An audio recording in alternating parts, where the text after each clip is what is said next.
What's up everyone, and welcome back to the MMA Zone. Today, let's get started with Douglas Crosby receives backlash for two controversial scorecards this weekend. This past weekend, Douglas Crosby handed out not one, but two of the most controversial scorecards of the year. Friday evening, Crosby sat cage side for the Bellator 289 card in Uncasville, Connecticut, which was headlined by a main event scrap between Raufeon Stots and Danny Sabatello for the interim Bellator bantamweight title. At the end of a back-and-forth fight, Stots had his hand raised via split decision. The two scorecards in Stots' favor were both 48-47, while Crosby had the fight score 50-45 in favor of Sabatello. Immediately, fight fans around the world were quick to question the lopsided scorecard in Sabatello's favor, with UFC bantamweight champion Aljamain Sterling calling Crosby's scorecard the quote, most ignorant judging I've seen in a while. The following night, however, Crosby's decision-making was once again called into question when Paddy Pimblett won his fight with Jared Gordon 29-28 across all three judges' scorecards. This was a stark contrast from fans and media members overwhelmingly scoring the bout in Gordon's favor, and once again shined a light on Crosby's questionable scoring as of late. Figures such as Ariel Helwani and Ali Abdelaziz both took to social media to call out Crosby, while also questioning why a judge who has made so many questionable calls is allowed to continue without repercussion.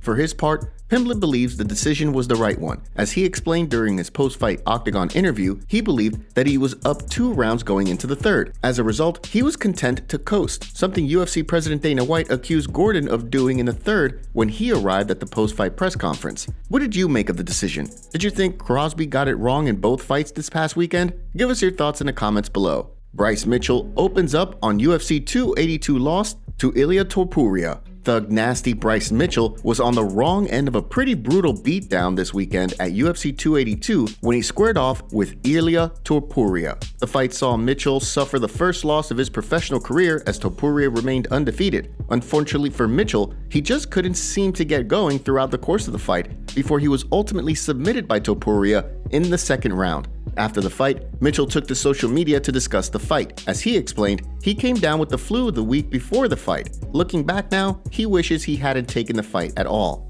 And I definitely got to let you know that that really wasn't me out there. You know, I had the flu the week before.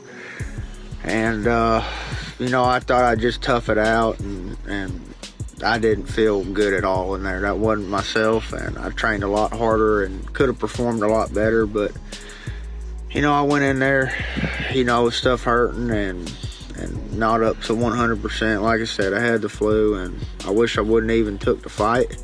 The loss was a tough end to 2022 after Mitchell picked up a big win over Edson Barboza in his return to the Octagon earlier this year. After the win over Barboza, Thug Nasty found himself right in the title mix, just shy of a top spot in the featherweight rankings. Although the latest loss will drop his ranking, he doesn't seem too deterred. On the flip side of things, the win was a huge one for Topuria, who was making his return to the featherweight division after knocking out Jai Herbert at 155 pounds back in March. So far, no word yet on how long Mitchell will be sidelined per the medical suspensions. When he does make his return to the Octagon, who do you want to see him square off against? Give us your thoughts in the comments section below. Justin Gaethje defends himself after backlash from trip to Chechnya. Top-ranked lightweight Justin Gaethje recently made headlines for all the wrong reasons. Video footage emerged last month of Gaethje, Kamaru Usman, and Henry Cejudo in Chechnya. Along with footage surfacing of the trio shooting guns, reports also emerged of a birthday party that was taking place in honor of one of Ramzan Kadyrov's sons. Quickly, the fight community began to criticize the fighters for their participation,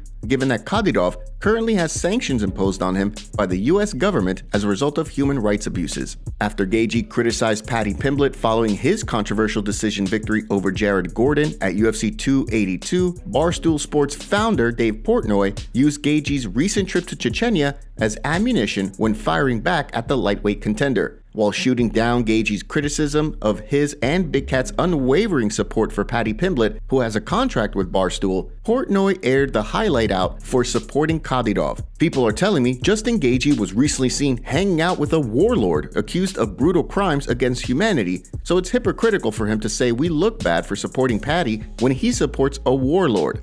I'm gonna take the high road and not mention it. The comments naturally sparked a response from Gaethje, who refuted Portnoy's claims while explaining that he never met Kadyrov on the trip. Twitter was quick to pull the receipts, however, as many posted pictures that Gaethje took with Kadyrov's son. Gaethje is currently waiting to make his return to the octagon next year, after dropping a first-round submission loss to Charles Oliveira earlier this year. Despite the loss, the highlight believes he's still just 2 or 3 wins away from another crack at the belt. When he does return to the octagon, who do you want to see him square off against? Give us your thoughts in the comments below. Before we continue, make sure you give that like button some love, and be sure to subscribe to the MMA Zone for all of the latest news. Ilia Topuria believes the UFC is protecting Paddy Pimblett from him. The ongoing Paddy Pimblett and Ilia Topuria beef has continued to rear its ugly head as of late. Leading up to the pair both fighting at UFC 282, Topuria and Pimblett traded barbs at the Fight Week press conference. Included in the back and forth was Pimblett calling Topuria a mongrel, something that many believe to be a racist term. The situation quickly became a hot debate on social media leading up to the fight, and with Topuria no stranger to 155 pounds, many expected the two to find a way to settle their beef inside the octagon when they both emerged victorious from their respective bouts. After the fight, Topuria made an appearance on the MMA Hour to discuss the feud. As he explained, he feels as though the UFC is protecting Pimblett from a fight with him for fear of what he'd do to the Paddy the Baddy hype train. Yeah, I already crossed the line. Right now, what he's telling to me, I don't care. So the people think that he's the best from Europe. I'm a Matador, I'm from Europe. So let's fight for the crowd, for the crown. For the crown? Yeah, European crown. Yeah, let's do it. I know what's going to happen. I know that I'm going to put him to sleep in the first round without any doubt. Everyone knows that. That's why they are avoiding him from me. With Topuria now holding wins at 145 and 155 pounds inside the octagon, it'll be interesting to see whether or not the UFC tries to capitalize on the public spat. In the days since the win, Pimblett has repeatedly found himself called out by a slew of fighters, all eager to hand him his first UFC loss. Do you think the two men will ever square off inside the octagon? Or is Topuria right that the UFC wants to keep the Paddy the Baddy hype train rolling for as long as possible? And now for our breaking news story of the day. Conor got mad because I said that his piss looked like it could melt a USADA cup. And he said it looks like my piss could melt a USADA cup too. Yeah. And he's correct. You're not fighting. Conor, I'm not hating that. You look great. Yeah. And by the way, he does have a legitimate reason for doing whatever the he's doing, even if he's doing nothing. He broke his leg. It's a different thing. Like, just to try to heal. I had talked to this guy, Derek from More Plates, More Dates. We were just discussing like what's involved in trying to heal a broken bone like that. He's like, it is really hard. And it's very hard for people to come back because that bone always has the potential to be weaker. You've got screws in it now on a plate. It doesn't. He said the only way it makes it better apparently is if they put a rod through the entire bone. Then it'll actually be stronger, but that could compromise your movement. Totally. And also, it takes forever to heal. Yeah. So I get it. Glover Teixeira reflects on news of vacant title fight in Brazil. Going into UFC 282, Glover Teixeira seemed to be the odd man out at 205 pounds. Although UFC President Dana White maintained that Teixeira would be the next man to get a crack at the newly crowned champion, it was hard to ignore the fact that Teixeira would likely have to wait some time before getting another chance to reclaim the title. After the controversial split draw that saw the title remain vacant, UFC President Dana White announced at the post-fight press conference that Teixeira and Jamal Hill would clash for the vacant belt in Rio de Janeiro next month. The news took the MMA community by surprise, but as Glover was quick to point out in this week's episode of the MMA Hour, things often have a way of working themselves out. Leading up to the main event clash between Jan Blachowicz and Magomed Ankalaev, Teixeira was hopeful that somehow, someway, the winner would be able to make a quick turnaround at UFC 283 next month. Halfway through the fight, with Blachowicz bloodied and Ankalaev's legs severely compromised, Teixeira realized that a quick turnaround wasn't going to happen regardless of who ultimately won the fight. And I'm like, okay, I guess Brazil is not going to happen, you know, and then I see Ankalaev winning the fight, right? And I say, well, he's going to win, but like, it's not going to be in Brazil. And the crazy happenings, right? That decision that was like nobody understood. But hey, man, like I say, let the universe take care of things, man. Glover, you fight in Brazil. Let's go.